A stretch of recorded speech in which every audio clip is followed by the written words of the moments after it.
l'île où des yeux regardent les étoiles.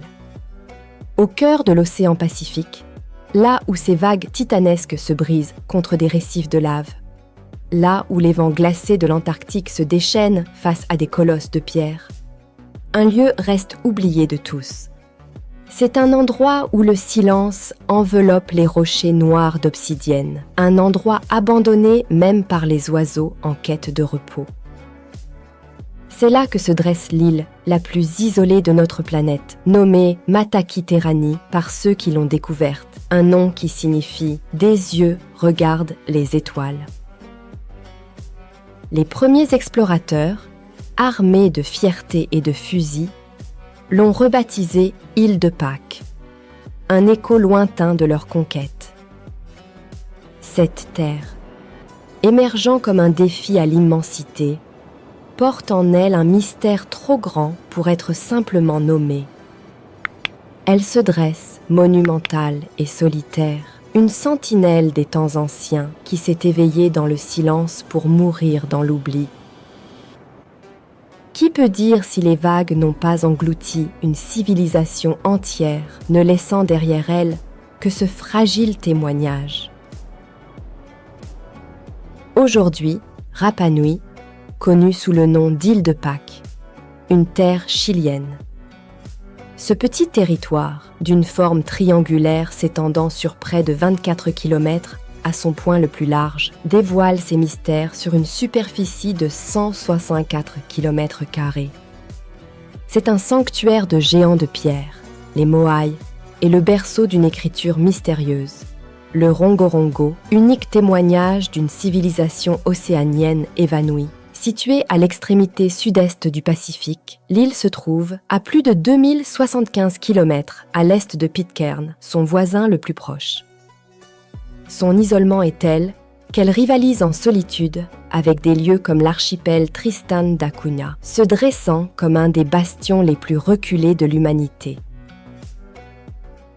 Les Moai, ces sentinelles imposantes, mesurant en moyenne 4 mètres de haut, racontent une histoire gravée dans la roche, posée sur près de 300 plateformes cérémonielles d'où ils regardent les étoiles. Ce sont 1042 de ces colosses qui ponctuent le paysage, veillant sur l'île comme les gardiens d'un secret perdu.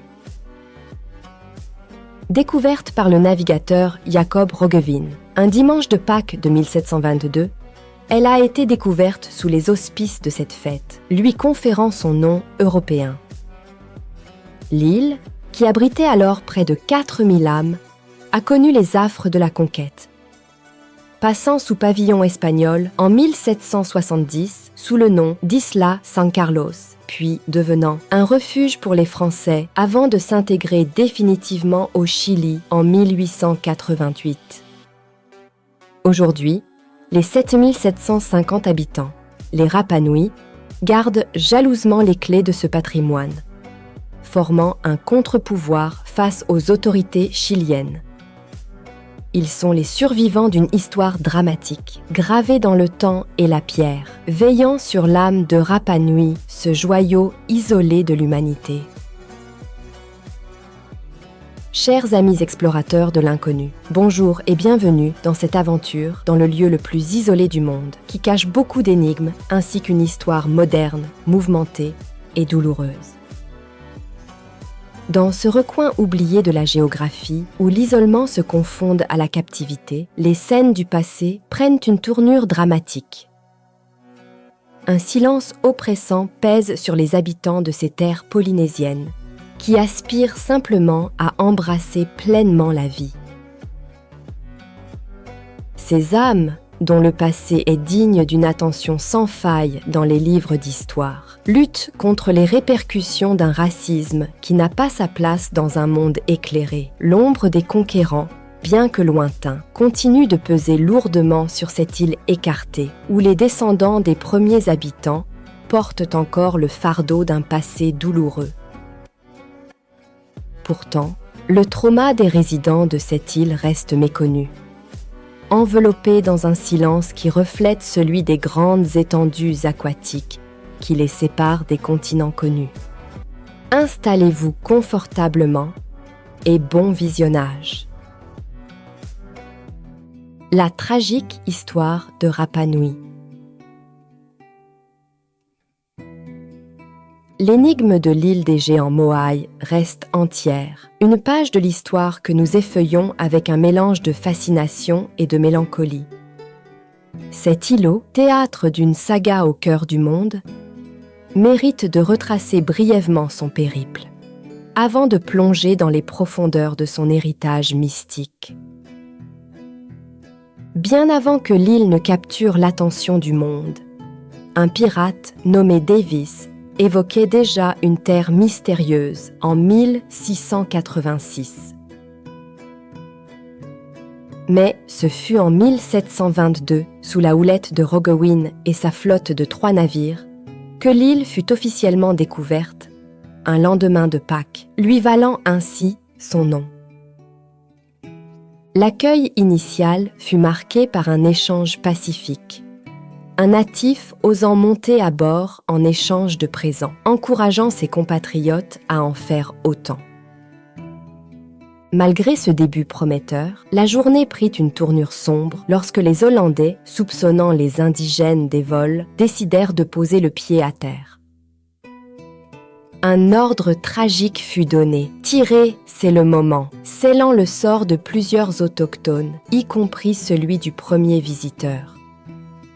Ainsi, dans un élan tragique qui allait devenir une constante dans l'histoire humaine, les premiers contacts entre cultures furent marqués par l'effusion de sang, un sombre prélude à l'ère de la conquête.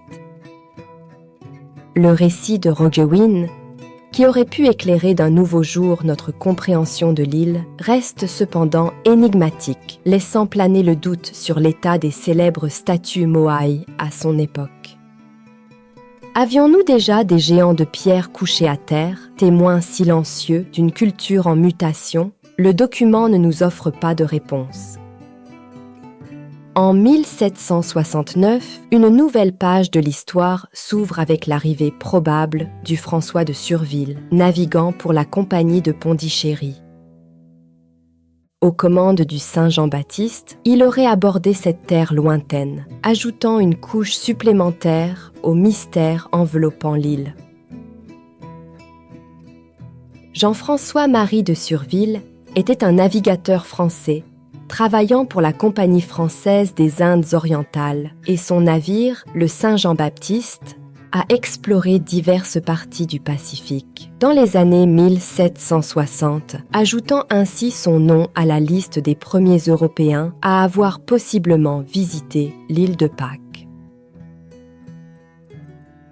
En 1770, face à la menace d'une présence française sur l'île, le vice-roi du Pérou de l'époque, Don Manuel de Amat y Junyent, décida d'affirmer la souveraineté espagnole sur ce territoire lointain.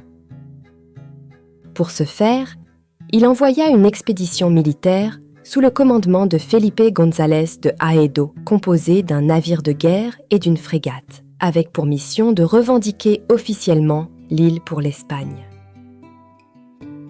Lors d'une cérémonie chargée de symbolisme, l'équipage planta 3 croix sur les hauteurs du plateau de Pâques, marquant ainsi le territoire de l'empreinte espagnole. Dans un geste solennel d'appropriation, un document attestant de cette prise de possession fut signé. Les habitants locaux, peu familiers avec l'écriture à l'européenne, y apposèrent leurs marques. Un détail captivant de cette cérémonie est la signature d'un autochtone qui utilisa un caractère rongo-rongo, représentant un oiseau, pour signer le document. Ce geste est d'une importance capitale, car il suggère que, à cette époque, la pratique de l'écriture rongo-rongo, propre à l'île de Pâques et gravée sur des tablettes de bois, était encore vivante et utilisée par les habitants. Le rongo-rongo est un système d'écriture composé de glyphes mystérieux dont certains ressemblent à des représentations animales et humaines et qui restent en grande partie indéchiffrables à ce jour. Entre 1771 et 1772, sous les ordres du vice-roi du Pérou, 2 nouvelles expéditions furent lancées, aboutissant à la création d'une carte précise de l'île, désormais baptisée San Carlos. Lorsque le capitaine James Cook arriva en 1774, il fut accueilli avec un mélange d'enthousiasme et de bravoure par les insulaires. Malheureusement, des vols commis par ces derniers menèrent à des affrontements armés. Cook fit une observation notable. Il remarqua la présence de nombreuses statues, certaines encore debout, d'autres renversées, fournissant ainsi un témoignage de l'érosion culturelle et spirituelle de l'île à cette époque. En 1786, le comte de la Pérouse, à la tête d'une expédition française, fit escale sur l'île pendant 24 heures. Grâce à son approche influencée par l'esprit éclairé du XVIIIe siècle, il parvint à maintenir des relations amicales avec les locaux. Malgré les vols répétés, il refusa de répondre par la violence, jugeant qu'un simple chapeau de marin ne justifiait pas de prendre une vie. En guise de geste bienveillant, son jardinier distribua des graines, des plantes, ainsi que des chèvres et des volailles aux habitants. Cette visite laissa une empreinte durable sur l'île. Près de 2 siècles plus tard, le nom de la Pérouse était encore honoré par les insulaires, qui l'avaient donné à la baie où l'explorateur avait jeté l'ancre, témoignage de la marque positive et respectueuse qu'il avait laissée derrière lui. En 1804, l'île de Pâques reçut la visite du navire russe Neva, ajoutant un nouveau chapitre à son histoire de rencontres internationales. Cependant, l'année suivante, 1805, marqua le retour de sombres événements. Le capitaine d'un schooner américain, le Nancy, originaire de New London, arriva sur l'île avec l'intention sinistre de recruter de force des travailleurs pour la chasse aux phoques. À la suite des actes répréhensibles, il parvint à kidnapper 12 hommes et 10 femmes. Les femmes étaient destinées à des fins particulièrement révoltantes, satisfaire les désirs pervers de l'équipage. Peu après leur capture, alors que le schooner avait pris le large depuis 3 jours, les captifs, initialement enchaînés, furent libérés sur le pont. Saisissant cette opportunité, tous tentèrent désespérément de s'évader en se jetant à la mer, espérant regagner leur île natale. Face à cette rébellion, le capitaine tenta de récupérer les fugitifs en déployant les embarcations du schooner. Cependant, à l'approche des canaux, les captifs plongèrent pour échapper à leur capture, se dispersant dans des directions différentes, certains tentant de retourner vers l'île de Pâques. Le récit de cet acte de désespoir, noté avec détachement par le capitaine, laisse entrevoir le tragique destin de ces insulaires, forcés à une tentative d'évasion mortelle. Cet épisode funeste servit d'avertissement sévère aux habitants de l'île, souvent surnommé le nombril du monde, en raison de son isolement et de sa singularité culturelle, soulignant les dangers croissants auxquels ils étaient exposés par les interventions étrangères. En 1806, le brigantin hawaïen Ka'aku Manu fut accueilli par une atmosphère si tendue qu'il lui fut impossible de réaliser son escale, un vestige amer de violences récentes. Les années qui suivirent, 1808 et 1809, virent défiler d'autres navires, témoins de la méfiance croissante entre les locaux et les visiteurs. La tension culmina en 1811 avec l'arrivée sinistre du baleinier américain Pindos. Des canots furent dépêchés à terre avec pour mission officielle de collecter de l'eau et des provisions. Toutefois, leur objectif plus sombre était de ramener des femmes à bord. Ils retournèrent au navire accompagnées d'autant de jeunes filles qu'il y avait de membres d'équipage. Après une nuit marquée par la débauche et l'abus, ces femmes furent contraintes à regagner la rive à la nage, humiliées et chargées du fardeau d'une expérience traumatisante. Dans un acte de cruauté encore plus abject, Wadden, le second lieutenant, prit son fusil et ouvrit le feu sur ces femmes désespérées, transformant une situation déjà tragique en un massacre. L'équipage, loin de se montrer horrifié, célébra la prouesse de tir de Wadden. Face à un tel acte de barbarie, on ne peut que ressentir une profonde indignation et une colère brûlante contre une telle inhumanité.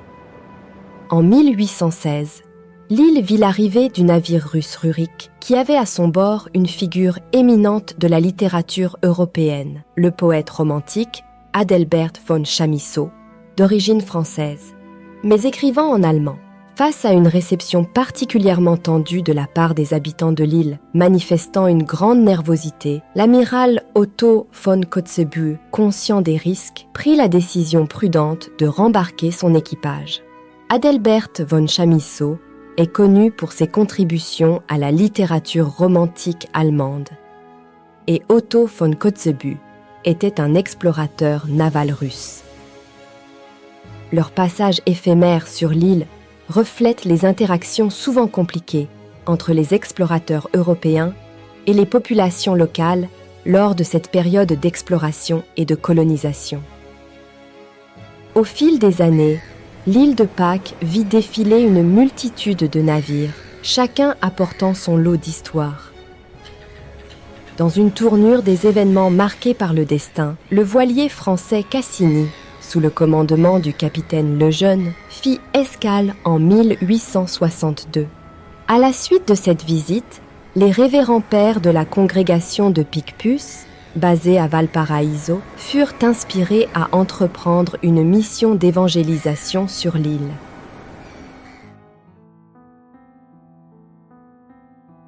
Cependant, un tournant tragique survint peu après.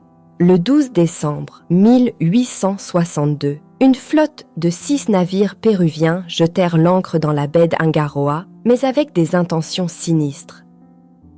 Ils voulaient capturer des habitants pour les réduire en esclavage dans les exploitations de guano prospères du Pérou. Ces mêmes navires avaient précédemment tenté un raid similaire dans l'archipel des Tuamotu.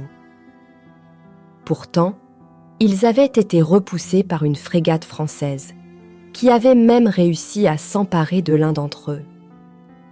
Sous le commandement d'Aguirre, les ravisseurs attirèrent les insulaires avec des marchandises sans valeur avant de lancer un assaut brutal. 80 de ces maraudeurs, armés de fusils, encerclèrent les indigènes désarmés qui ne pouvaient opposer que leurs lances en bois et obsidienne. Près d'1 millier d'entre eux furent capturés, y compris les derniers érudits de l'île ainsi que le roi Morata et sa famille. Ce massacre tragique reste gravé dans la mémoire collective des habitants. Ils se remémorent les cris des captifs entravés, les agonies des femmes et enfants exterminés, et la fuite désespérée des survivants vers le cratère du Ranokao, où même là, ils furent impitoyablement abattus par leurs poursuivants.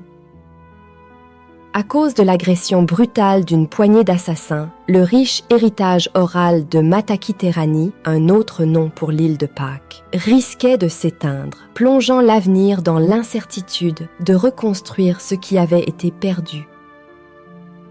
Peu après, les mêmes navires se dirigèrent vers la petite île de Rapa, espérant répéter leur sinistre exploit. Mais, cette fois, les habitants de Rapa résistèrent avec acharnement et parvinrent même à s'emparer d'un des navires, qu'ils ramenèrent à Tahiti. Là, l'équipage fut arrêté et jugé sous la supervision du procureur impérial Lavigerie.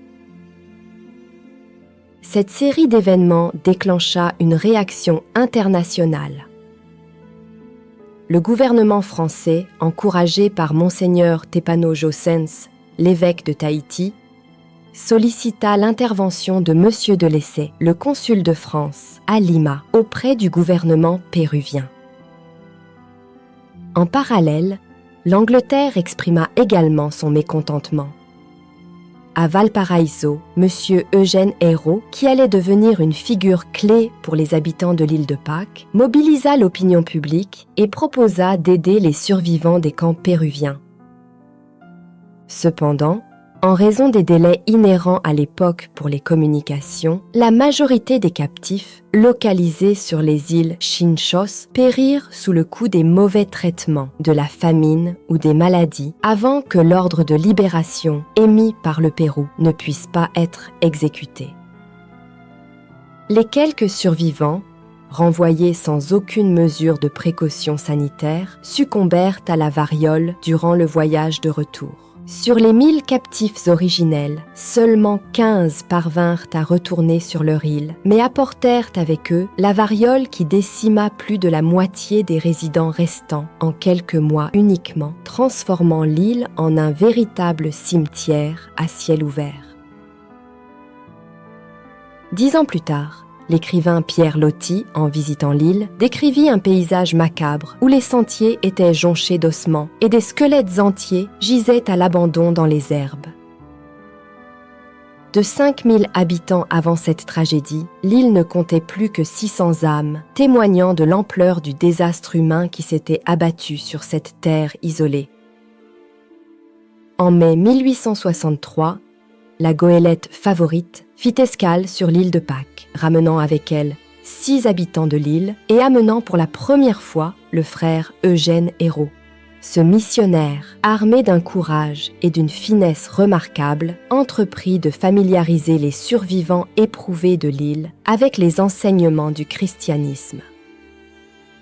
Après avoir enduré de terribles épreuves et perdu les gardiens de leur tradition spirituelle, la communauté insulaire s'ouvrit rapidement à cette nouvelle foi. La prédication du frère Ayrault, empreinte de compassion et de bienveillance, offrit un réconfort bienvenu.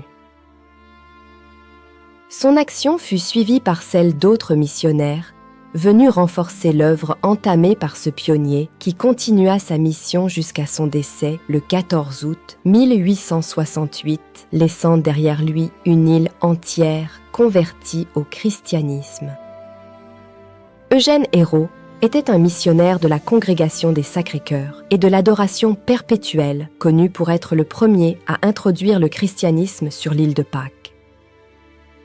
Sa présence et son action ont marqué un tournant significatif dans l'histoire culturelle et spirituelle de l'île, surtout dans le contexte de la population décimée par les maladies et les raids esclavagistes. En novembre 1868, le navire britannique la Topaz fit escale sur l'île de Pâques, emportant avec lui une statue emblématique surnommée la Briseuse de vagues, destinée au British Museum.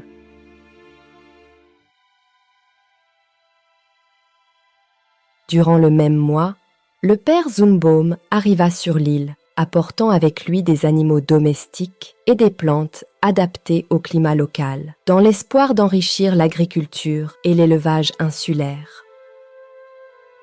Cette période vit également l'arrivée du capitaine Dutroux-Bornier, qui s'établit sur l'île avec l'intention de développer l'élevage. En 1870, la corvette chilienne O'Higgins arriva pour réaliser une cartographie précise de l'île et documenter les coutumes des habitants, les Pasquans.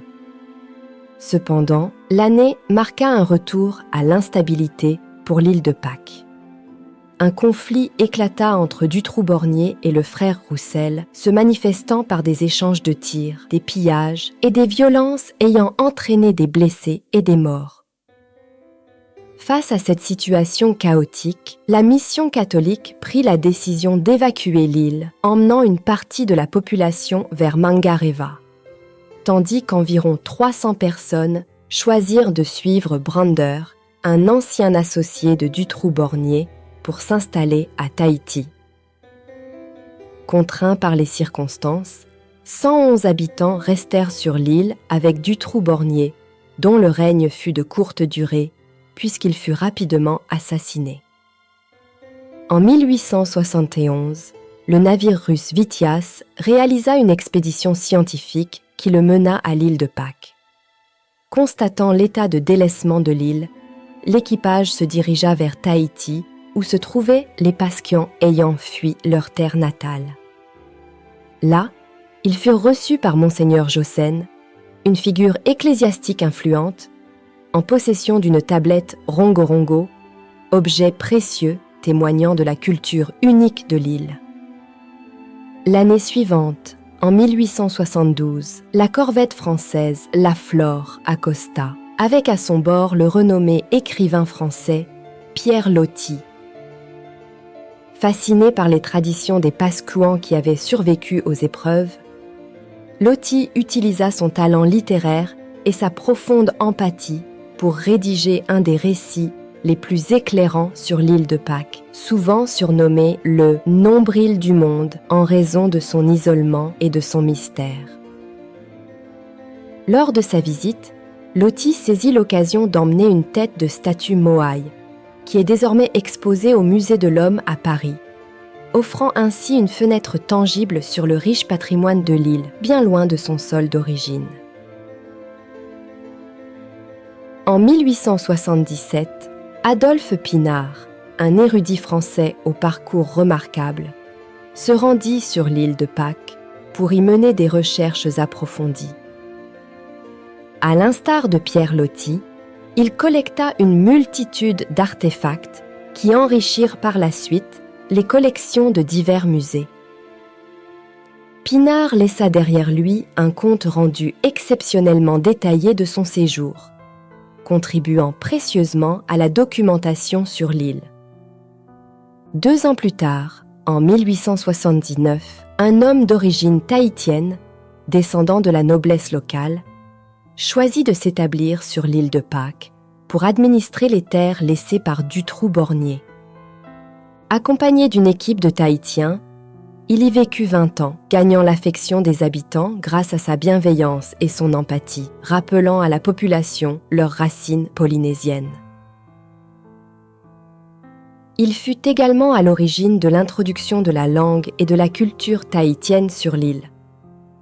En 1882, l'île reçut la visite du navire allemand Iaena, qui transportait 2 scientifiques venus étudier les structures d'Orongo.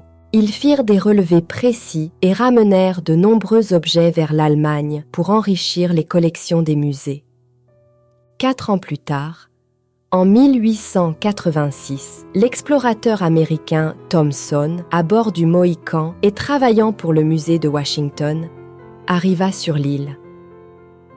Il publia un ouvrage très complet sur ses découvertes et rapporta aux États-Unis une statue Moai intacte ainsi que des dalles ornées de peintures, apportant une contribution significative à la connaissance de la culture pascouane. En septembre 1888, le commandant chilien Policarpo Toro s'appropria sans préavis l'île de Pâques au nom du Chili qui, sans grande considération, concéda promptement les droits d'exploitation des terres à la compagnie britannique Williamson Balfour.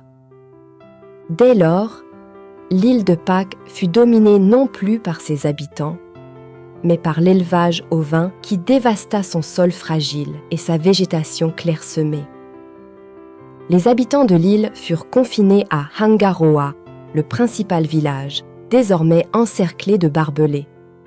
Seules 2 portes permettaient l'entrée et la sortie, sous réserve de l'approbation du commandant militaire chilien. À 18 heures, les portes se fermaient, interdisant toute circulation nocturne, sauf en cas d'exception formellement autorisée. Cette période marque un tournant dans la souveraineté et le mode de vie des Pascuans, réduisant drastiquement leur liberté et leur accès à leurs propres terres. Dans un contraste saisissant, l'île de Pâques abritait environ 47 000 moutons, 1000 chevaux et 1000 bovins, ainsi qu'une petite garnison de 50 militaires chiliens. En 1964, la population pasquane survivante, réduite à 1000 âmes, vivait dans des conditions extrêmement précaires, marquées par une pauvreté intense et une liberté fortement restreinte. En 1914, les dirigeants de l'île instaurèrent une règle draconienne. Tout vol de moutons serait puni de 50 jours de travaux forcés. Cette mesure oppressive fut la goutte d'eau qui fit déborder le vase, déclenchant une révolte sous la conduite de Maria Angata, une figure spirituelle locale. La même année, dans un contexte international tendu, 6 croiseurs allemands firent escale sur l'île en toute tranquillité, après avoir inopinément attaqué la population civile de Tahiti, ajoutant ainsi un chapitre troublant à l'histoire déjà complexe de l'île. En 1915, une pionnière de l'ethnographie, Miss S. Routledge, entreprit une mission exceptionnelle sur l'île de Pâques, produisant des travaux d'une valeur inestimable pour la compréhension de la culture et de l'histoire de l'île. Ces recherches ont marqué un tournant dans l'étude de cette région isolée. Dans la foulée de son expédition, plusieurs autres missions scientifiques ont exploré l'île de Pâques, parmi lesquelles la mission franco-belge de 1934 se distingua particulièrement. Cette mission était sous la direction d'Alfred Métraux, un éminent anthropologue dont les observations sur l'île furent à la fois éclairantes et poignantes. Confronté à la réalité déchirante de l'île, Métraux ne put s'empêcher de dresser un constat accablant sur les conditions de vie sur l'île, soulignant une misère si profonde qu'elle ne reflétait pas tant une transition vers la modernité qu'un abandon à un état de délabrement et de désespoir, exacerbé par un manque d'attention et parfois des influences néfastes de la part du Chili. La longue et douloureuse histoire des habitants de l'île de Pâques révèle la complexité de leur psyché, marquée par une vulnérabilité qui peut parfois sembler enfantine. La gestion de l'île par les autorités s'est caractérisée par des exigences et des restrictions sévères. L'obligation pour les Pasquans de fournir une journée de travail gratuite chaque semaine, le refus de leur accorder une identité légale ou des passeports, l'interdiction de quitter leur terre natale et les vexations récurrentes. Ces pratiques reflètent un manque flagrant de respect pour la dignité et la liberté des Pasquans, souvent désignés de manière péjorative comme des Indiens. Ces habitants sont les descendants directs des bâtisseurs des célèbres Moai, ces imposantes statues qui constituent un héritage culturel inestimable, mais qui ont également été témoins de la tragédie de leur peuple, décimé par des maladies importées telles que la variole.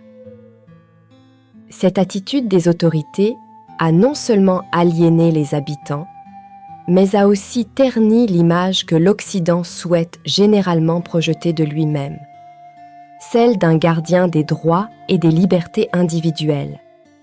Le contraste entre la beauté naturelle de l'île, le majestueux lever du soleil, les ombres imposantes des statues et le vent qui murmure dans les cavernes, et la triste réalité de la vie de ses habitants, dont la liberté et le droit à une existence digne ont été bafoués, est particulièrement frappant.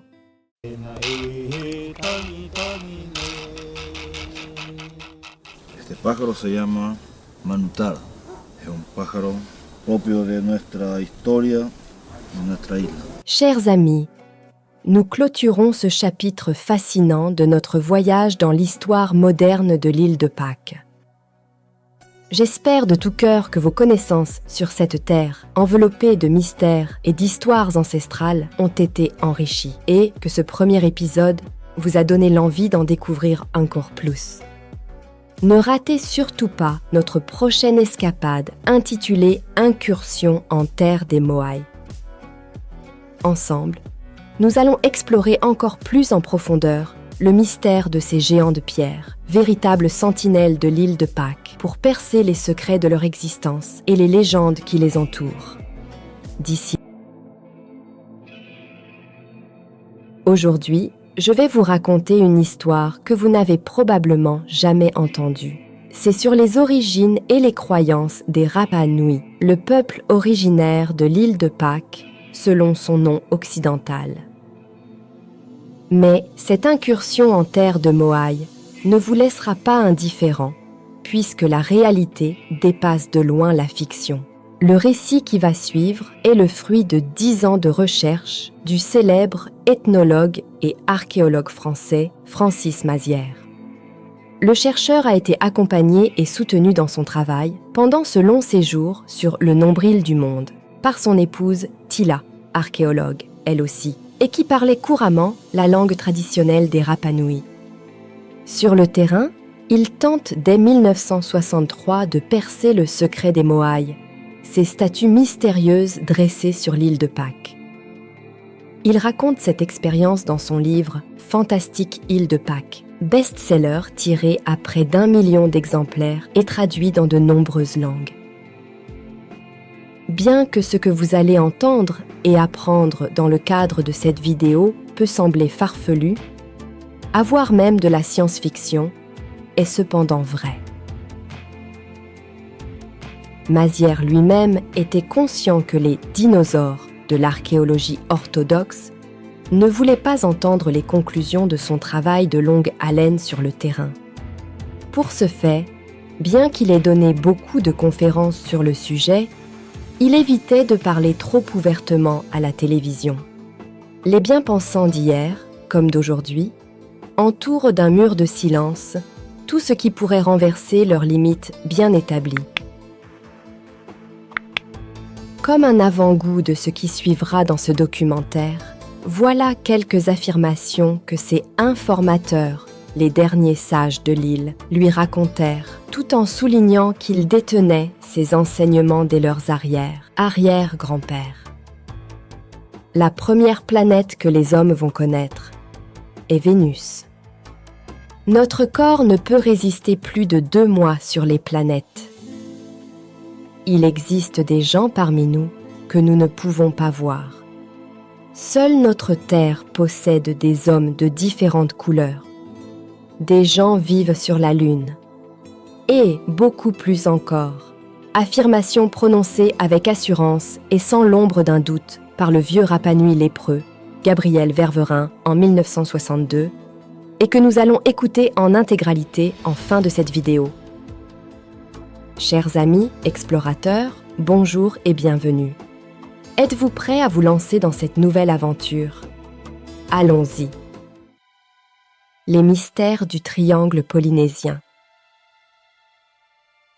Des vestiges grandioses émergent des flots azurés du triangle polynésien, gigantesques puzzles archéologiques semés sur des îles perdues, colosses de pierre dressés vers le ciel, temples ensevelis sous la lave, cités entières englouties sous les eaux turquoises. Ces trésors en disent long sur le passé glorieux des grands navigateurs polynésiens. Hardis explorateurs, ils sillonnaient l'immensité du Pacifique sur leurs pirogues, guidés par les étoiles et les oiseaux. Mais leurs civilisations se sont effondrées, emportant dans la nuit des temps les secrets de leur apogée et de leur chute. Seuls persistent les vestiges grandioses de Nan Madol ou des Moai de l'île de Pâques, ultimes témoins d'âges révolus qui n'ont pas livré tout leur mystère. Les ancêtres des Polynésiens d'aujourd'hui vivaient jadis dans le centre même de la civilisation mondiale.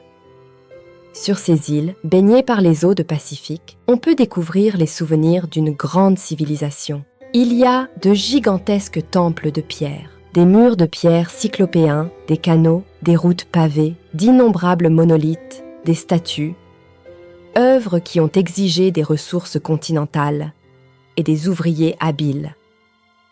Ces vestiges, nous ne les trouvons pas sur un grand continent, mais au contraire sur de minuscules îles habitées par des indigènes.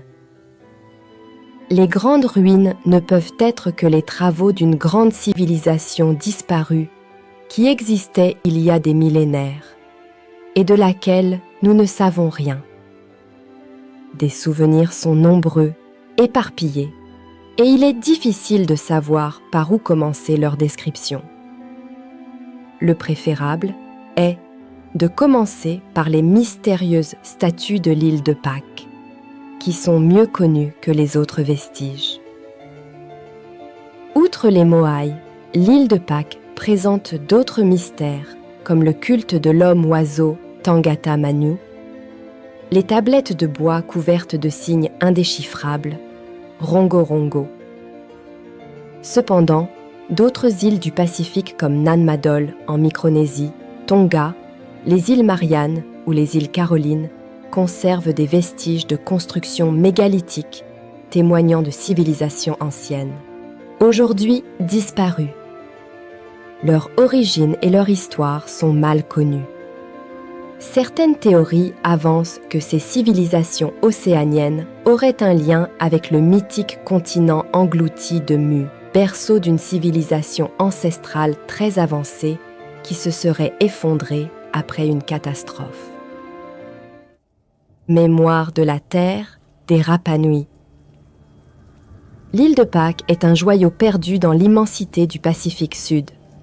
Cette terre mystique a été sculptée par les caprices de la nature, émergeant de l'océan, façonnée en un triangle de lave spectaculaire, avec des côtés de 24, 18 et 16 kilomètres, un chef-d'œuvre géométrique naturel. Déployée sur 163,6 km², elle dévoile des landes balayées par le vent et broutées par des moutons sauvages. 3 volcans éteints, 3 se dressent, tels des sentinelles de pierre, marquant les sommets de ce territoire fascinant. Au centre, le grand désert du vent où peu d'hommes ont osé s'aventurer. Un sanctuaire où les hommes ne se sont installés que par intermittence. Tout autour, dans les éboulis, les grottes, parmi les statues effondrées et les allées pavées plongeant dans la mer, subsistent les traces d'une civilisation disparue. Jardins en terrasse, pétroglyphes énigmatiques, maisons de pierre, l'île garde en mémoire le passage de ses premiers habitants. Comme partout en Polynésie, les Rapa Nui vécurent au bord de l'océan, pêchant dans ses eaux poissonneuses, naviguant sur ses flots changeants. Leurs pirogues allaient et venaient entre les anses de cette terre isolée qu'ils appelaient le nombril du monde. Aujourd'hui, le mystère demeure. D'où venaient ces hardis navigateurs ?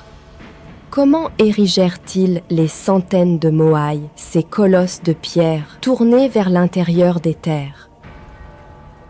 Quel désastre ou quelle folie conduisit à l'effondrement de leur civilisation ? L'île de Pâques, ou Rapa Nui en langue polynésienne, est l'un des endroits habités les plus isolés du monde.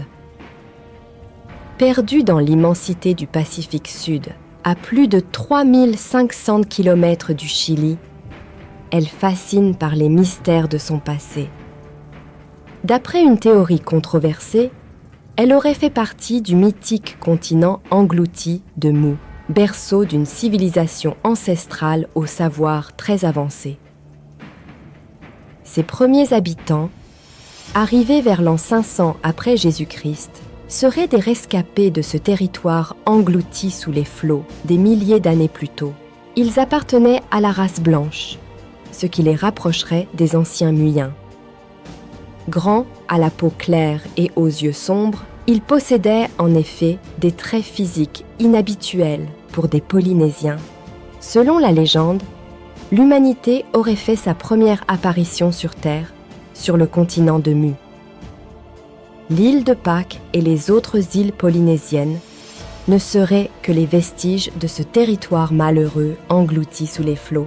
Quoi qu'il en soit, les Rapa Nui ont développé sur cette terre isolée une culture unique, érigeant des centaines de Moai, ces statues géantes taillées à même le roc volcanique. Leur technique était très sophistiquée, utilisant des outils en pierre taillée. Au XVIIIe siècle, lorsque les Européens découvrirent l'île, seuls subsistaient des vestiges d'une culture jadis florissante. L'île garde ses secrets, mais révèle aussi la formidable ingéniosité et la profonde spiritualité de ceux qui l'habitèrent jadis. Ses paysages grandioses, ses trésors archéologiques, son histoire fascinante en font l'une des destinations les plus prisées des explorateurs à la recherche de la magie des temps anciens. L'homme oiseau de Rapa Nui, messager divin d'un monde englouti. Parmi les plus grandes énigmes de l'île de Pâques subsiste la fascinante légende de l'homme oiseau.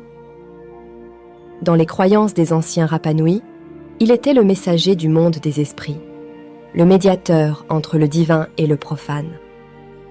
Les oiseaux ont toujours été pourvoyeurs de mystères dans l'imaginaire polynésien. Créatures ailées et libres, ils symbolisent les forces créatrices qui donnèrent vie aux premières terres émergées. Or, selon la mythologie du légendaire continent de Mu, disparu sous les flots de l'océan Pacifique, les oiseaux étaient les représentants du Créateur sur Terre. Leur culte était répandu chez les peuples du nord-est de Mu. Les oiseaux étaient considérés comme un lien entre le monde des vivants et le monde des âmes. Ils étaient les messagers des esprits, des ancêtres eux-mêmes et des dieux. L'île de Pâques ne serait-elle donc qu'un vestige de ce territoire englouti, refuge pour les survivants d'une civilisation ancestrale? La présence du culte de l'homme oiseau sur cette terre isolée renforce le mystère de ses origines et de ses croyances. Aujourd'hui encore, comme réminiscence d'un ancien rituel, chaque année au solstice d'été, la cérémonie du Tangata Manu commémore ce messager ailé. Les participants escaladent le volcan Ranokau pour récupérer le premier œuf pondu, symbole de fertilité et de renouveau. Le Tangata Manu, littéralement homme-oiseau en Rapa Nui, était le gagnant d'une compétition traditionnelle annuelle qui avait lieu au village cérémoniel d'Orongo, au sud-ouest de l'île de Pâques. Actuellement, le village d'Orongo constitue le plus grand site archéologique et cérémoniel de l'île de Pâques. Et les îlots Motu Nui, Motu Iti et Motu Kaokao, importantes zones de nidification face au majestueux volcan Ranokau, ont vu la naissance de ce culte ou rituel rendant hommage au dieu Makemake. Dans l'histoire reculée de ce peuple, chaque printemps, un événement extraordinaire avait lieu sur l'île de Pâques. Des guerriers intrépides des différents clans s'élançaient à l'assaut des falaises abruptes et des flots déchaînés dans l'espoir de devenir Tangata Manu, l'homme-oiseau vénéré. Ils devaient atteindre l'îlot rocheux de Motu Nui, nidification des Manutara, hirondelles de mer sacrées dans la culture Rapa Nui. Le premier à s'emparer d'un œuf intact et à le rapporter à son chef tribal serait couvert de gloire et verrait les siens régner sur l'île pendant 1 an. La légende raconte que le gagnant recevait des pouvoirs surnaturels. On le rasait entièrement, peignait son corps avec des motifs rituels, puis l'isolait dans une grotte sacrée. Personne ne devait l'approcher, sous peine de terribles malédictions. Seuls quelques prêtres lui apportaient de la nourriture en offrande. Tangata Manu devenait ainsi l'émissaire du dieu Makemake sur terre. Mi-homme, mi-oiseau, il survolait l'île tel un esprit messager et apaisait les conflits entre les clans. On sculptait son effigie, mi-humaine, mi-aviaire, dans la pierre volcanique en signe de vénération. La compétition a pris fin au XIXe siècle avec l'arrivée des missionnaires et des épidémies dévastatrices. Mais aujourd'hui encore, la tradition perdure à travers la cérémonie du Tangata Manu, qui ouvre le festival Tapati chaque année. Des représentants de chaque clan, appelés Hopu Manu, plongent dans la mer démontée pour récupérer des œufs factices. Le gagnant reçoit une statue de l'homme-oiseau, perpétuant la mémoire de ce messager ailé entre le ciel et la terre. L'Odyssée des Rapa Nui. C'est par une nuit sans lune que le grand roi Otumatua et sa suite quittèrent leur terre natale à bord de 2 imposantes pirogues. Guidé par un songe prophétique, il était déterminé à trouver une nouvelle île où son peuple pourrait prospérer. Après de longues semaines de navigation, bravant les vents capricieux et les courants traîtres du vaste Pacifique, les silhouettes familières des Moai se dessinèrent à l'horizon. Otumatua avait atteint le nombril du monde, Te Pito, Otehenua, que les Européens allaient plus tard baptiser Rapa Nui, l'île de Pâques. Pour le peuple Rapa Nui, ce fut le signe que leur roi était prédestiné à régner sur cette nouvelle terre. Sous sa conduite visionnaire, une fabuleuse civilisation allait voir le jour, marquant à jamais ces rivages solitaires de son empreinte indélébile. La légende raconte que le roi Otumatua régnait jadis sur la terre de Maori, dans le mystérieux continent de Hiva. Mais un jour, il vit que la terre s'enfonçait lentement dans l'océan. Ayant eu une vision prophétique de la catastrophe imminente, il décida de fuir avec son peuple. Ils prirent la mer sur 2 grandes pirogues, emmenant hommes, femmes, enfants et anciens. Lorsqu'ils atteignirent l'horizon, Otumatua constata avec effroi que Hiva avait sombré sous les flots, ne laissant émerger qu'un petit bout de terre, son ancienne patrie, Maori. Bravant les courants redoutables du Pacifique, Otumatua finit par apercevoir une île isolée. Il y débarqua dans la baie d'Anakena en juillet, au cœur de l'hiver austral. Par un étrange coup du sort, juillet était justement la saison propice pour rallier ces terres perdues depuis les archipels polynésiens. Ainsi, Otumatua y fonda un nouveau royaume. Ses descendants y bâtirent une fabuleuse civilisation, avec ses moai, ses tablettes de bois gravées d'une écriture mystérieuse, ses cultes de l'homme-oiseau. Une autre légende transmise par Ayur Oviri Porotu, dernier savant de l'île, parle ainsi. La terre de l'île de Pâques était une terre beaucoup plus grande, mais, à cause des fautes commises par ses habitants, Uoke, leur dieu, la fit basculer et la brisa avec un levier. Plus important, la tradition dit que Sala Igomez, îlot situé à 161 km de l'île de Pâques, faisait autrefois partie de cette terre et son nom, Motu Motiro Iva, signifie îlot à proximité d'Iva. Plusieurs indices géologiques récents viennent étayer la possibilité d'un tel effondrement continental dans cette zone, malgré l'incertitude des scientifiques. 2 informations rendent plausible cette possibilité d'un effondrement de continent. Lorsque le sous-marin Nautilus de l'US Navy effectua son tour du monde en 1954, il signala, à proximité de l'île de Pâques, l'existence d'un pic sous-marin extrêmement élevé et encore non identifié. D'autre part, lors des travaux effectués par le professeur H.W. Ménard en 1968 pour l'Institute of Marine Resources et Université de Californie, celui-ci non seulement signale au voisinage de l'île de Pâques une des plus importantes zones de fracture, mais la découverte d'un énorme pont ou crête de sédiments. La tradition, outre qu'elle garde la mémoire de ces bouleversements, raconte que le roi Otumatua vint du couchant. Après avoir fui la destruction de leur terre ancestrale, le roi Otumatua et son peuple auraient navigué vers l'est pour fonder un nouveau royaume sur l'île de Pâques. Il existe sur l'île 7 statues monumentales qui sont les seules qui regardent la mer et les seules orientées vers le couchant. elles marqueraient encore la direction de leur odyssée depuis les archipels des Marquises et des Gambiers.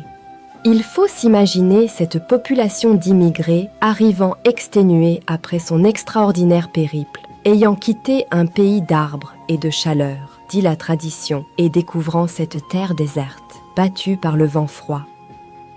Pour ces Polynésiens, deux éléments essentiels allaient disparaître: le coco et l'arbre à pain, base essentielle de leur alimentation.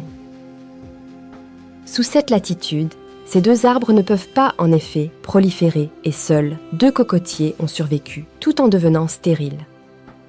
Seuls, les bananiers allaient résister bien à l'abri dans les jardins en profondeur des terres. Si la grande majorité de l'île n'est qu'un énorme conglomérat de lave boursouflée, le peu de terre qui recouvre cette croûte est d'une excellente qualité.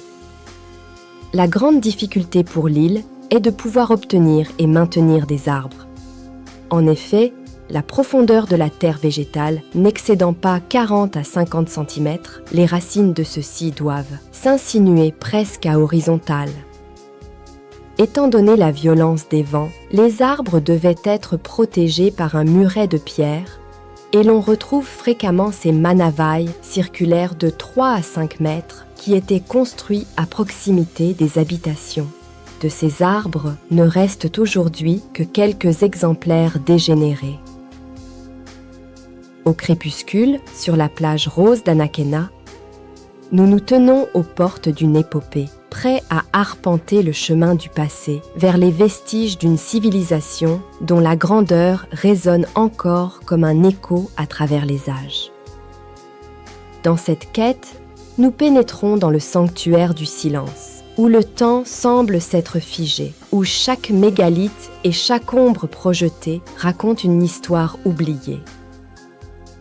Des habitations en pierre semblent surgir de la mémoire de la terre elle-même. Sont-elles l'écho des premiers navigateurs, ces vaillants explorateurs dont les pirogues, retournées, offraient un abri contre l'adversité de cette île énigmatique, ou portent-elles l'héritage d'un savoir lointain, une technique architecturale qui trouve ses racines dans les traditions ancestrales des îles Marquises, traversant les océans du temps pour s'épanouir ici, en ce lieu sacré? En suivant ces traces, en écoutant le silence, nous renouons avec l'âme d'un peuple dont les rêves et les espoirs sont gravés à jamais dans le cœur de cette terre. Ensuite, notre quête nous emmène à la rencontre des mystères célestes qui ont marqué la mythologie et la terre de ce peuple insulaire.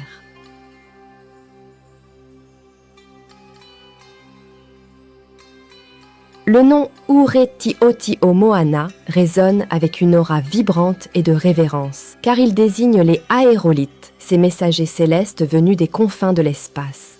Un aérolite, plus communément appelé météorite, une fois qu'il atteint la surface de la Terre, est un fragment de matière cosmique qui a survécu à son passage à travers l'atmosphère pour s'écraser sur le sol terrestre. Ces pierres tombées du ciel sont souvent enveloppées de légendes et de croyances, considérées comme des objets sacrés ou des présages divins. Sur cette île, 3 de ces visiteurs stellaires sont profondément ancrés dans le sol, témoignant de leur descente dramatique du firmament. Les indigènes gardent la mémoire de ces chutes spectaculaires, notamment celle de 1958, quand le dernier en date s'est abattu près de l'île, provoquant un soulèvement des eaux qui a ravagé la plage d'Anakena. La longue traînée de feu dans le ciel, avant que l'aérolite ne s'enfonce dans l'abîme, est gravée dans la mémoire collective et entrelacée avec la légende de Rani Topa, ou le ciel tombé. Cette légende raconte un temps où le ciel lui-même semblait s'être détaché de sa voûte, plongeant vers la terre sous le règne de Rokoroko Hetao, avant de reprendre sa place, laissant les hommes dans un mélange d'émerveillement et de terreur. Peut-être que ces événements cosmiques ont inspiré les ancêtres à sculpter les statues gigantesques de Matakiterani ces sentinelles de pierre avec les yeux qui regardent le ciel, scrutant l'horizon et le firmament pour guetter les signes des dieux ou la répétition de tels phénomènes. Les multiples visages imposants du dieu Makemake, avec leurs yeux démesurément agrandis, pourraient bien refléter le regard ébahi des hommes, se réfugiant dans les grottes face à la majesté et au mystère des cieux étoilés, témoins de ces corpuscules de brillance s'échappant des étoiles pour toucher la terre. Dans ce récit, les questions restent ouvertes, défiant les siècles d'archéologie qui ont tenté de percer les secrets de cette île. Les autres statues, tournant le dos à l'océan, surplombent les Ahu, ces majestueuses plateformes de pierre, et veillent sur les ombres des habitants qui animaient jadis les villages. Ces statues, uniques en leur genre, portent en elles un secret. Leurs yeux, gravés dans la pierre, restent ouverts, scrutant l'horizon des vivants, car elles sont les veilleuses des âmes qui reposent dans les caveaux sacrés. C'est dans ce lieu de mémoire, après un périple depuis les carrières lointaines, que les sculpteurs, dans un geste rituel, éveillaient les statues à la vie en ouvrant leurs yeux. Ces moaïs n'étaient pas de simples effigies de pierre. Elles incarnaient une réalité transcendante, une connexion entre le monde des vivants et celui des esprits. Couronnées de pukao, ces cylindres de tuf rouge, elles arboraient fièrement ce qui était considéré comme la réplique des coiffures traditionnelles des indigènes. Des turbans somptueux qui, selon Alfred Métro, imitaient la parure des ancêtres défunts. Mais ces turbans pourraient également porter en eux un symbole plus profond, évoquant peut-être la fontanelle, ce point mystique où, selon certaines traditions d'Asie et d'Afrique, la connaissance céleste infuse l'initié. Ces chapeaux de pierre, coiffant les statues comme des diadèmes de sagesse, ajoutaient une dimension sacrée à ces géants de pierre, établissant un pont entre le terrestre et le divin. Avec le temps, cependant, ces colosses ont succombé à l'inexorable étreinte de la nature, s'effondrant face contre terre, leurs coiffures de connaissances, éparpillées au vent, révélant leurs crânes dépouillés de toute parure. Dans leur chute, ils ont dévoilé les sépultures des Ariki, les rois de ce monde insulaire, où reposent, dans la sérénité du temps, les ossements de ceux qui, dans leur grandeur, ont donné naissance à des légendes, à des géants de pierre, veillant silencieusement sur les fragments d'un passé oublié.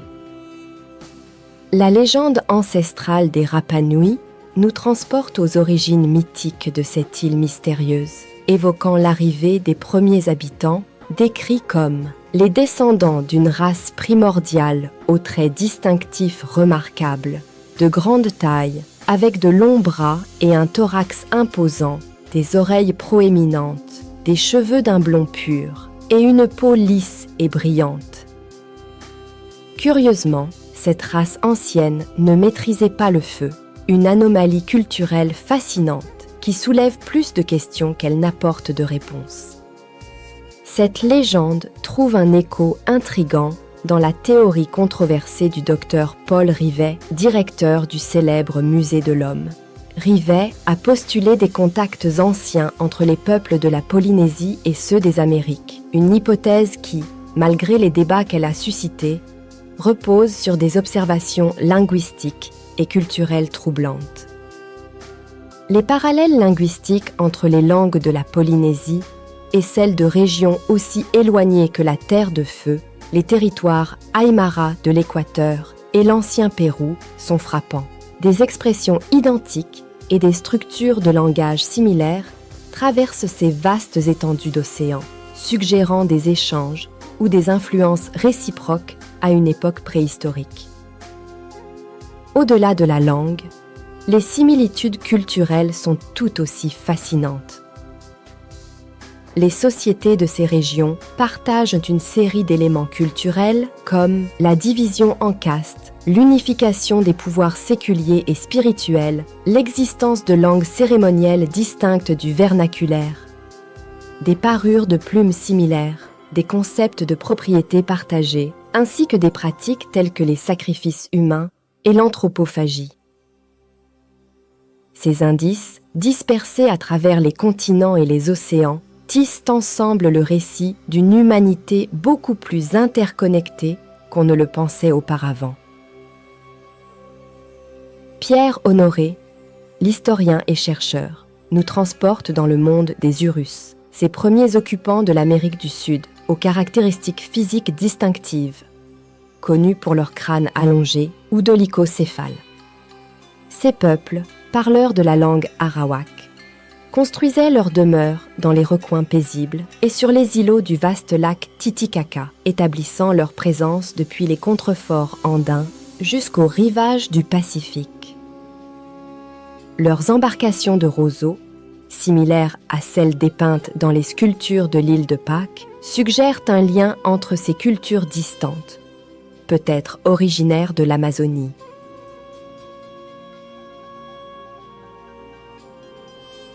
L'idée de connecter l'énigmatique écriture de l'île de Pâques avec les scripts des civilisations indiennes et du Pacifique, loin d'être farfelue, trouve un écho dans les observations d'Alfred Métro. Il a noté que les pictogrammes utilisés par les Indiens Kuna de Panama partagent des symboles frappants avec ceux trouvés sur l'île de Pâques, suggérant une toile de liens culturels tissée à travers le Pacifique. Les fouilles sur l'île de Pâques ont révélé une coexistence fascinante de crânes dolicocéphales, typiques des Urus, parmi des populations aux crânes plus ronds ou brachycéphales, ajoutant du poids à l'hypothèse que les peuples de l'Amérique précolombienne auraient pu naviguer jusqu'en Polynésie et y laisser une empreinte durable. Cette idée trouve un écho dans les légendes polynésiennes de figures mythiques telles que Tupa et Tiki, qui, selon la tradition, seraient venues de l'Est. Légendes, coutumes et rituels occultés de l'île de Matakiterani.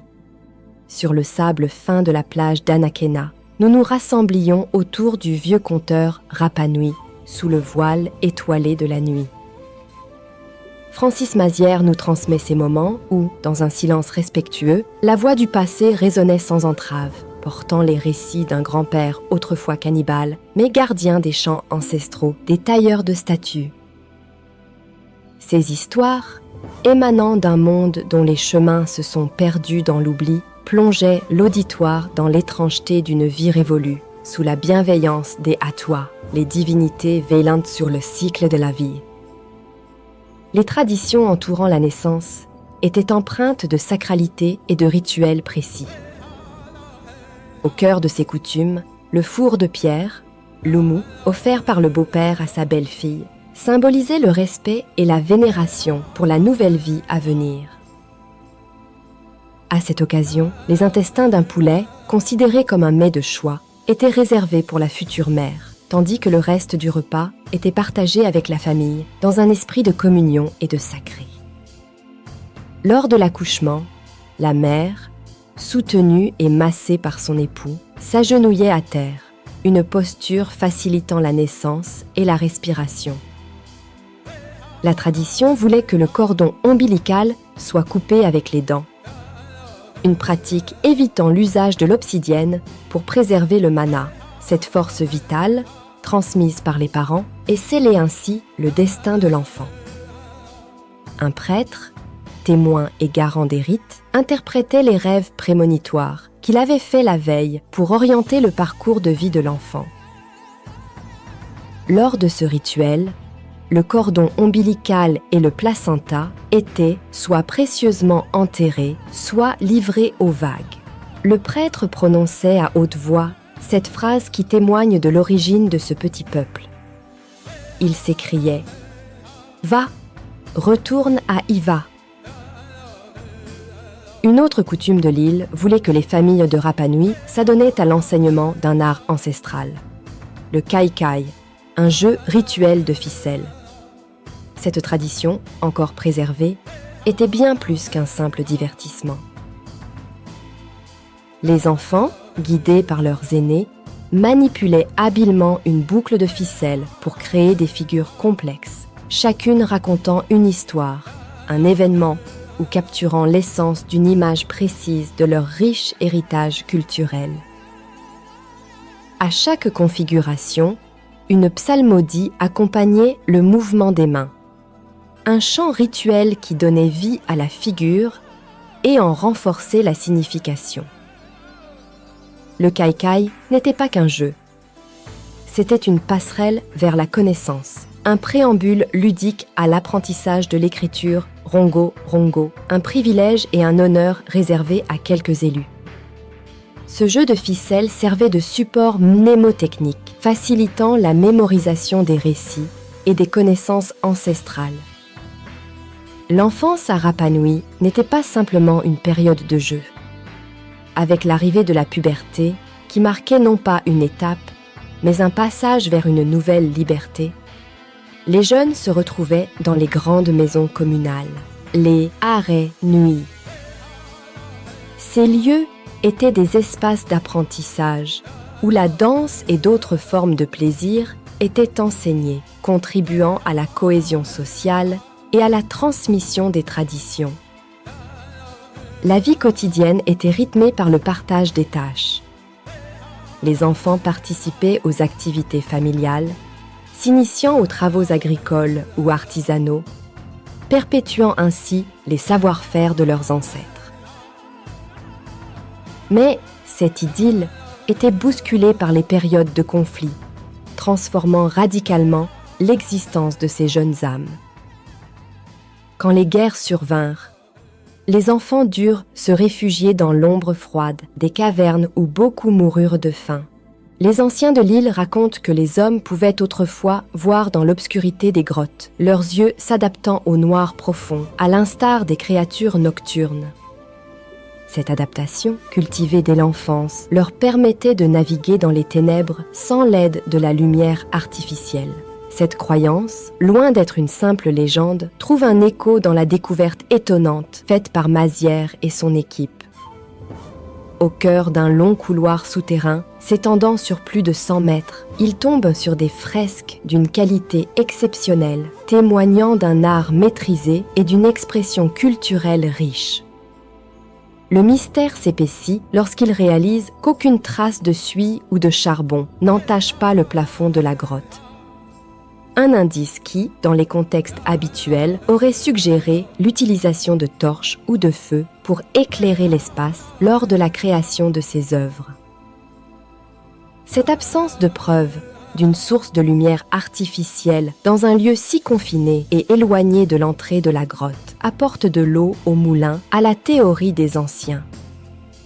Elle suggère que les artistes qui ont réalisé ces fresques possédaient peut-être cette capacité remarquable à voir dans l'obscurité, leur permettant de travailler dans ces conditions sans recourir à la lumière du feu. Cette adaptation exceptionnelle aux conditions de faible luminosité pourrait non seulement expliquer comment ces œuvres d'art ont été réalisées dans de telles circonstances, mais encore ouvrir de nouvelles perspectives sur les modes de vie et les compétences des peuples anciens, remettant en question certaines hypothèses archéologiques établies. Sur les terres arides de l'île de Pâques, façonnées par les coulées de lave noire, se dévoile un monde souterrain fascinant, un réseau complexe de cavernes géantes appelées jardins en profondeur. Ces cavernes, d'une beauté surréelle, étaient autrefois des bulles de lave gigantesques, aujourd'hui éclatées et ouvertes, où les forces de la nature ont déposé au fil des siècles une fine couche d'humus, retenant précieusement l'eau de pluie.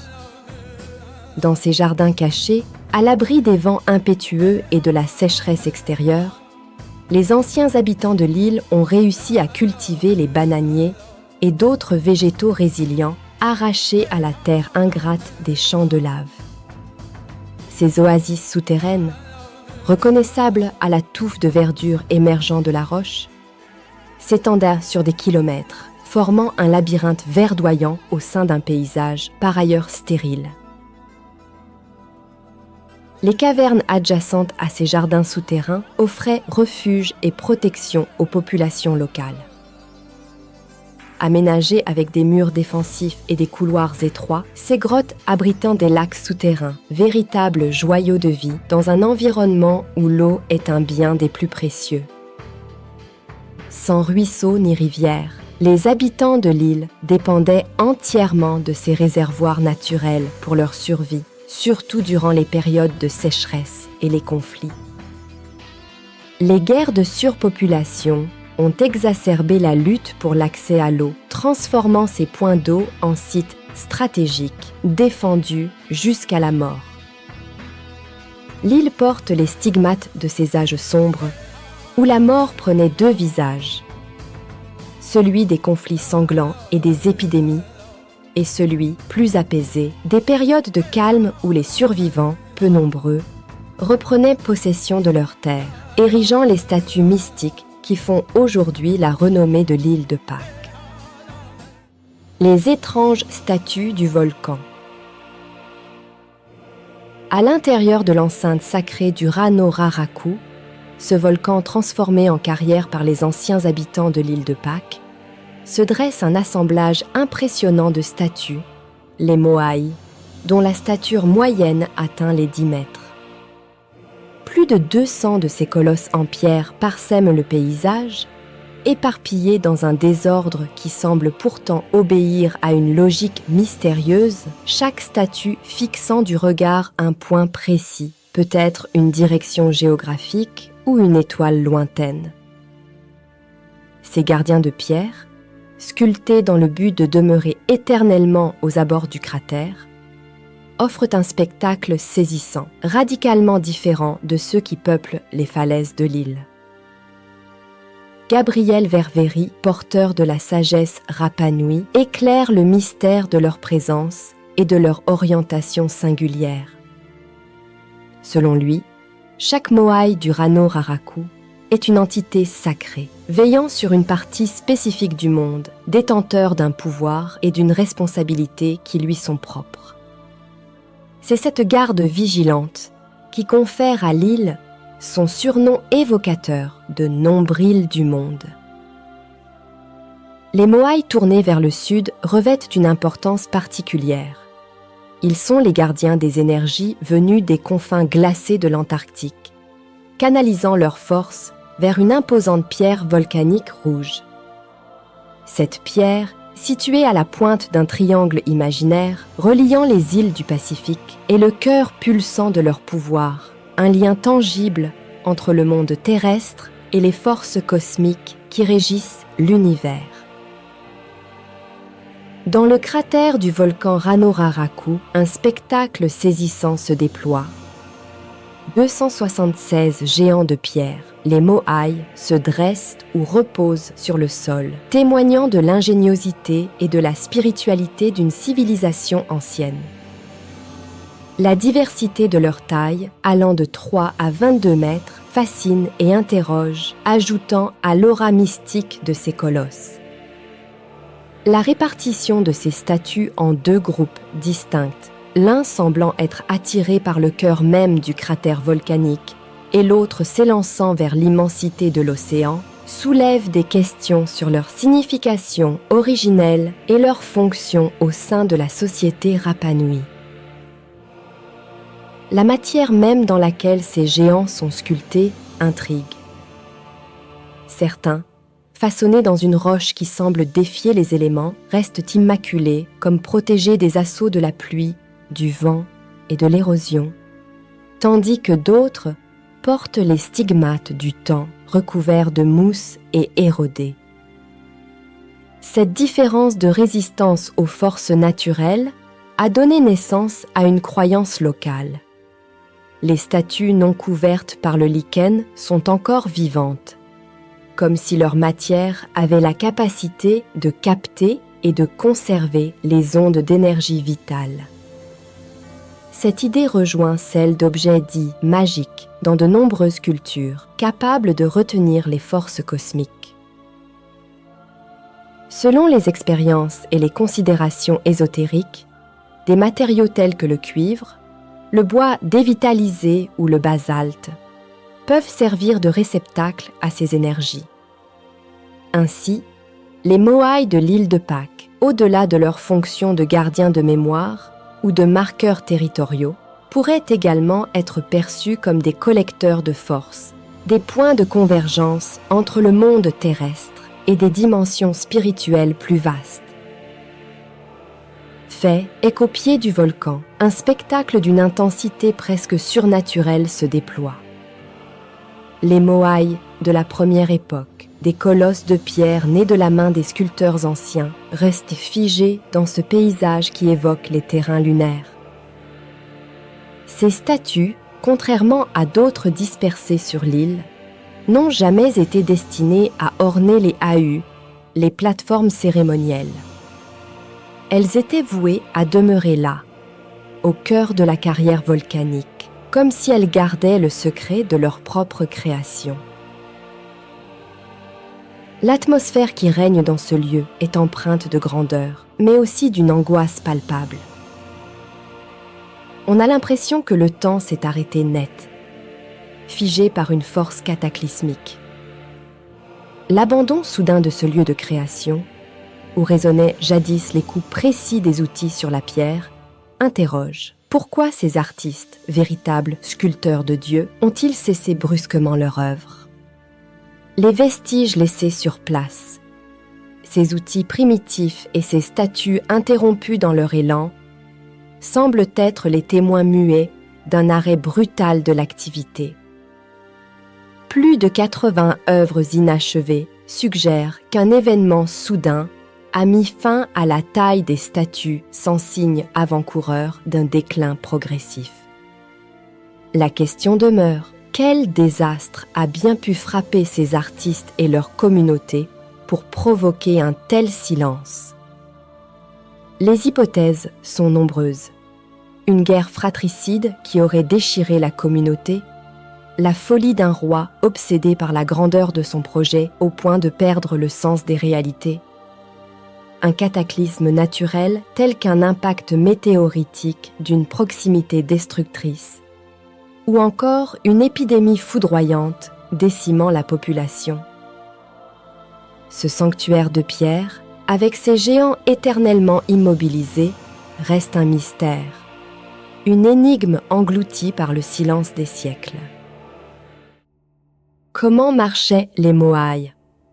La question du transport des statues Moai de l'île de Pâques jusqu'aux Ahus, ces plateformes cérémonielles éparpillées à travers l'île, demeure l'une des plus grandes énigmes de l'archéologie de cette région. Malgré de nombreuses théories et expérimentations, dont celle notable de l'expédition norvégienne en 1956, le mystère reste entier. L'expédition avait tenté de déplacer un Moai en utilisant des cordes et en le traînant sur un terrain de sable, une condition topographique unique à Anakena et non représentative des divers terrains de l'île. Cette expérience, bien qu'instructive, n'a pas fourni de preuves concluantes, principalement parce que le Moai testé était parmi les plus petits et que le déplacement s'est fait sur un sol sablonneux, sans aspérité, ce qui ne reflète pas les conditions rencontrées sur la majeure partie de l'île. La complexité du problème s'accroît lorsqu'on considère le poids des plus grandes statues, qui peuvent atteindre 20 tonnes. Le défi du transport sur un terrain majoritairement composé de lave rugueuse et inégale semble insurmontable avec les méthodes et technologies supposées disponibles à l'époque de la construction des Moai. Les théories abondent, allant de l'utilisation de rondins de bois comme rouleaux à l'idée que les statues auraient été déplacées à l'aide de cordes et de mouvements coordonnés en passant par des systèmes de traîneaux ou de luges. Cependant, aucune de ces théories n'a pu être définitivement prouvée à ce jour, laissant planer le mystère sur les méthodes employées par les anciens Rapa Nui pour accomplir ces prouesses d'ingénierie avec les moyens dont ils disposaient. Face à l'absence d'explications concrètes, la réponse unanime des indigènes intrigue et fascine. Selon eux, les Moai se seraient déplacés par le mana, une force spirituelle ou surnaturelle. Cette croyance, partagée par l'ensemble de la population locale, indique que seuls 2 hommes possédant ce mana avaient le pouvoir de mouvoir ces colosses de pierre, une fois les sculptures achevées. Loin de relever de la simple anecdote, cette explication uniforme soulève des questions sur la compréhension et l'interprétation des capacités humaines et des forces de la nature dans les cultures anciennes.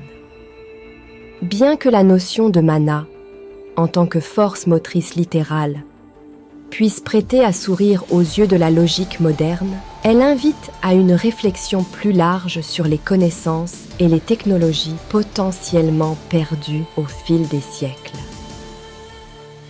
Dans un monde où la science a dévoilé tant de mystères, l'hypothèse d'une utilisation ancestrale de forces telles que l'électromagnétisme ou l'antigravitation, bien que spéculative, ne peut être entièrement écartée. L'histoire de l'humanité regorge d'exemples où des vérités autrefois jugées impossibles ou ridicules ont finalement été démontrées. Il est donc crucial d'aborder ces récits avec un esprit ouvert, reconnaissant que notre compréhension actuelle de l'univers est loin d'être complète.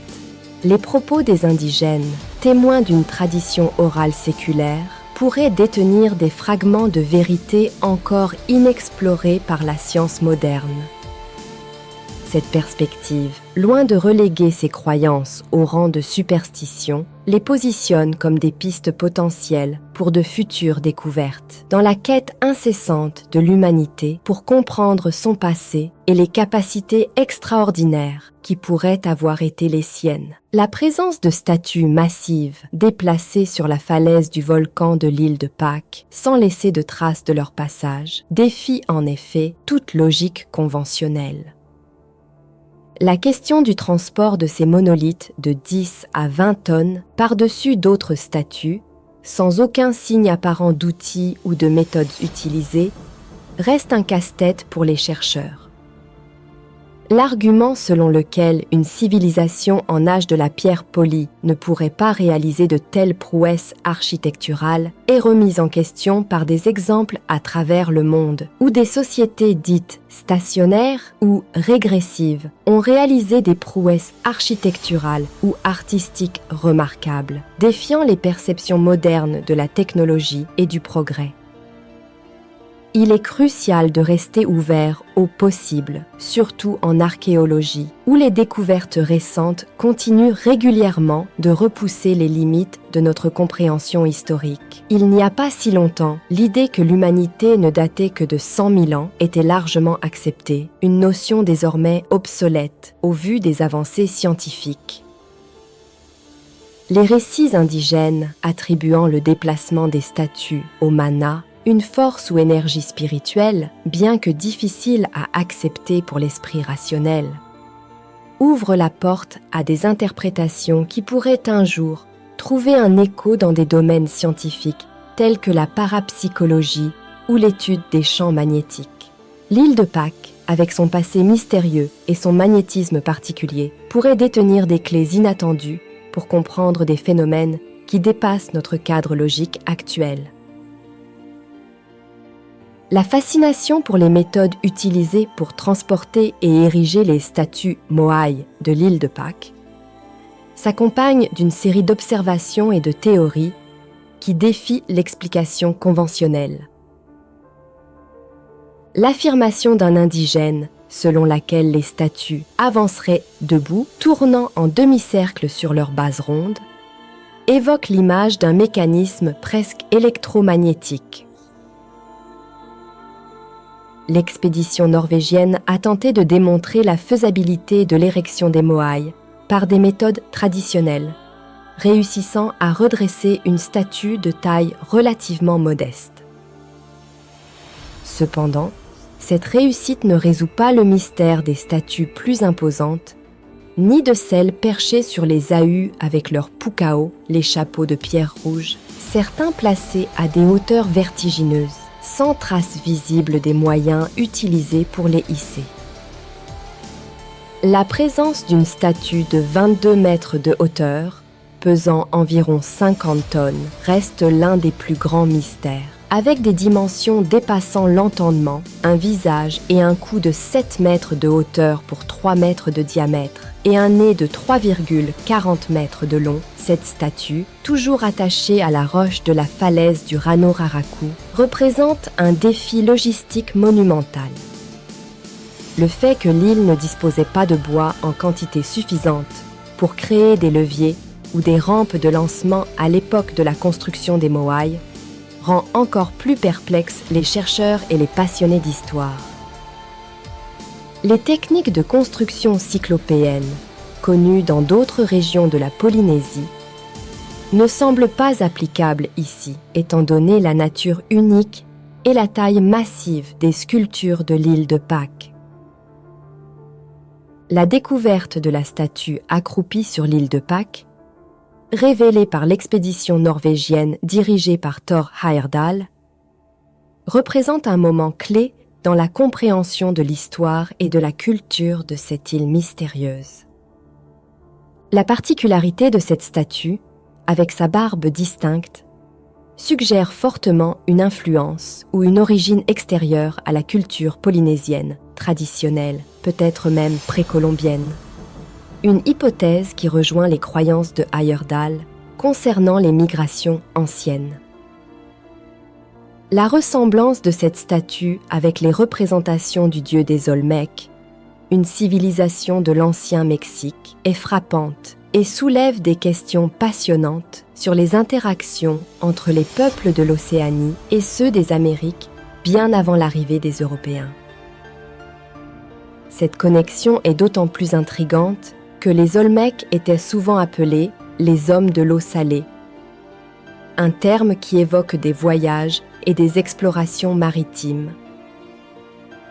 Des informations supplémentaires fournies par un habitant de l'île révèlent l'existence de 2 Moai féminins avec des caractéristiques distinctes, telles que des corps entièrement sculptés, y compris les jambes, et situés près d'un autre Moai marqué d'une gravure de bateau. Cette proximité thématique entre les représentations féminines et les symboles maritimes pourrait indiquer une importance particulière accordée à la mer et au voyage dans la culture de l'île de Pâques. L'un des aspects les plus remarquables de ces statues est la représentation des mains jointes au niveau du nombril, avec de longs ongles effilés, une caractéristique peu commune dans l'art polynésien. Cette posture, associée à la méditation et aux signes de la connaissance dans d'autres cultures anciennes telles que la Chine et chez les Incas, suggère une dimension spirituelle et intellectuelle profonde, éloignée des exigences du travail manuel. Ces découvertes, tout en enrichissant notre compréhension de l'île de Pâques, ouvrent également de nouvelles pistes de réflexion sur les liens culturels et spirituels entre les civilisations anciennes à travers le monde. Elles mettent en lumière la complexité et la diversité des influences qui ont façonné les sociétés insulaires du Pacifique, défiant ainsi les perspectives simplistes sur le développement et l'isolement des cultures préhistoriques. Le bois parlant. L'un des mystères les plus captivants de l'île de Pâques réside dans l'existence de son système d'écriture unique, souvent qualifié d'idéographique ou pictographique, mais dont la signification exacte échappe encore aux chercheurs. Cette écriture, distincte par son absence dans le reste de la Polynésie, a fait l'objet de nombreuses études, allant des premières analyses par l'évêque Tepano Jausen à des recherches plus récentes, comme celle du professeur Thomas Bartel de l'Université de Hambourg. Malgré ces efforts, aucune interprétation définitive n'a été trouvée pour ces idéogrammes gravés sur des tablettes connues sous le nom de Kohau, Rongo, Rongo ou bois parlant. Cette appellation, en elle-même, est révélatrice, suggérant que ces tablettes servaient de support de communication ou de transmission d'informations. La terminologie Rongo-Rongo qui peut être interprété comme commissionnaire-transmetteur, renforce cette idée, indiquant que les tablettes étaient utilisées pour véhiculer des messages ou des connaissances. Les détenteurs de ce savoir, appelés Maori Kohau Rongo Rongo ou savants transmetteurs d'écriture, jouaient un rôle crucial dans la conservation et la transmission de la culture et des connaissances de l'île. Cependant, la capture et l'asservissement massif de la population par des raideurs péruviens en 1862, suivi de l'arrivée des missionnaires, ont entraîné la disparition quasi totale de ces érudits et, avec eux, la clé pour déchiffrer ces écrits anciens. Ce drame historique a non seulement anéanti une grande partie de la population de l'île, mais a également précipité la perte de leur culture originale, emportant dans l'oubli les secrets de l'écriture Rongo Rongo. Malgré de nombreuses tentatives de déchiffrement, depuis les premières analyses par l'évêque Josen jusqu'aux études plus récentes, personne n'a réussi à fournir une interprétation complète et universellement acceptée de ces symboles. L'expression Kohau Rongo Rongo, souvent traduite par « bois parlant », pourrait en réalité se référer à des transmetteurs d'inscriptions ou de messages, soulignant leur rôle potentiel comme vecteur de connaissances ou d'histoire. Les efforts de Monseigneur Josen et de Miss Routledge pour percer les secrets de ces inscriptions se sont heurtés à de multiples obstacles, notamment la réticence des derniers initiés à partager leur savoir avec des étrangers. Cette réticence s'inscrit dans un contexte plus large de préservation des connaissances sacrées, accessibles uniquement à des cercles restreints tels que la famille royale, les chefs de district et les gardiens du savoir, les Maori Kohau Rongo Rongo. La complexité de l'écriture Rongo Rongo, qui pourrait comporter plusieurs niveaux de signification, ésotérique, hiératique et peut-être même démoniaque, à l'instar des hiéroglyphes égyptiens, ajoute une couche supplémentaire de complexité à son interprétation. Cette richesse potentielle de sens souligne la profondeur de la culture Rapa Nui et le défi majeur que représente la compréhension de son héritage écrit. L'étude de M. de Evsi apporte une perspective fascinante en mettant en parallèle les idéogrammes de l'île de Pâques avec ceux découverts dans les anciennes civilisations de la vallée de l'Indus, à Mohenjo-Daro et Harappa. Cette comparaison soulève l'hypothèse intrigante d'un lien culturel ou d'une influence commune entre ces régions éloignées, bien que cette piste de recherche semble n'avoir été que partiellement explorée. L'information relayée par un habitant de l'île de Pâques, selon laquelle la première race aurait inventé l'écriture Rongo Rongo gravée sur pierre et que cette forme d'écriture ne subsisterait qu'en Asie, parmi les territoires autrefois peuplés par cette première race, ajoute une couche supplémentaire de mystère. Cette affirmation, couplée à la tradition rapportée par le docteur Stéphane Chauvet, selon laquelle le roi Otumatua aurait apporté 600 textes sur des feuilles de bananier, suggère que l'écriture Rongo Rongo pourrait ne pas être originaire de l'île de Pâques. Le questionnement sur l'unicité de cette écriture à l'île de Pâques, sans équivalent dans les autres archipels du Pacifique, demeure sans réponse, principalement en raison du manque de recherches approfondies dans ces régions. Les idéogrammes de l'île de Pâques pourraient contenir une essence de concentration et de vie semblable à la puissance des symboles mathématiques qui transcendent les frontières culturelles et linguistiques pour devenir un langage universel. Les exemples de symboles universellement reconnus, tels que les cercles concentriques symbolisant les ondes de vie et les lignes entrecroisées, illustrent comment certains motifs peuvent être immédiatement compris et interprétés à travers différentes cultures anciennes. Ces symboles, inscrits dans des cercles, pourraient représenter l'incarnation et la sublimation, ou l'essence de la vie, touchant à des connaissances profondes et potentiellement dangereuses. Cette réflexion sur l'écriture rongo-rongo et les symboles universels soulève des questions fondamentales sur les origines de la communication humaine, la transmission du savoir et la possibilité d'une sagesse ancienne partagée à travers le temps et l'espace, défiant notre compréhension actuelle. Message de l'île du silence. L'histoire de l'île de Pâques, telle qu'elle nous est transmise par les récits des anciens, s'ouvre sur un chapitre fascinant de l'histoire humaine. Selon ces narrations, il est plausible que dès le 5e siècle après Jésus-Christ, des navigateurs polynésiens aient abordé les rivages solitaires de ce que l'on nomme aujourd'hui l'île de Pâques, ou l'île du silence. Leur arrivée marquerait le début d'une histoire riche et complexe, caractérisée par des vagues successives de migration, notamment celles emmenées par Otumatua et Anua Motua durant le XIIIe siècle. Ces explorateurs, après un périple à travers les Marquises, les Tuamotu et les Gambiers, découvrirent une île imprégnée d'une culture déjà établie, peuplée par les vestiges d'une première race mystérieuse. Les nouveaux arrivants, héritiers des traditions polynésiennes, s'attelèrent à la construction des ahus et à l'érection des statues moaï, laissant leur empreinte indélébile sur l'île.